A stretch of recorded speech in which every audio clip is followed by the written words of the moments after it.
পদ্মা সেতু প্রকল্পের পরামর্শক নিয়োগে দুদকের দুর্নীতির তদন্ত পুনরায় শুরু হয়েছে। অন্যদিকে নবথিয়েটার দুর্নীতি মামলায় সাবেক প্রধানমন্ত্রী শেখ হাসিনার বিরুদ্ধে পুনরায় তদন্ত করবে দুর্নীতি দমন কমিশন। মঙ্গলবার দুদক সূত্রে এ তথ্য জানা গেছে।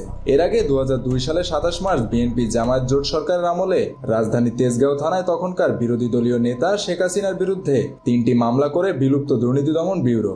পরিদর্শক মোহাম্মদ ইব্রাহিম বাদী হয়ে একটি এবং দুর্নীতি দমন কর্মকর্তা anti corruption officer Khan Mohammad Mizanul Islam বাদী হয়ে 2টি মামলা করেন।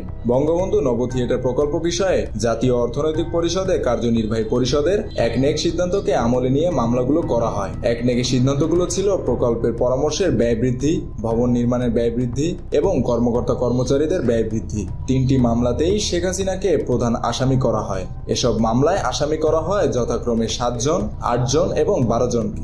অন্যদিকে বাংলাদেশে পদ্মা সেতু প্রকল্পে একটি বিদেশি প্রতিষ্ঠানকে কাজ পাইয়ে দিতে যে দুর্নীতির ষড়যন্ত্রের অভিযোগ উঠেছিল তা থেকে সাবেক যোগাযোগ মন্ত্রী আবুল হোসেনের নাম বাদ দেয় ওই সময় অসন্তোষ প্রকাশ করেছিল বিশ্বব্যাংকের ঠিক করা একটি আন্তর্জাতিক প্যানেল। অভিযোগ তদন্ত প্রসঙ্গে একটি প্রতিবেদন বিশ্বব্যাংকের ওয়েবসাইটে তখন প্রকাশ করা হয়।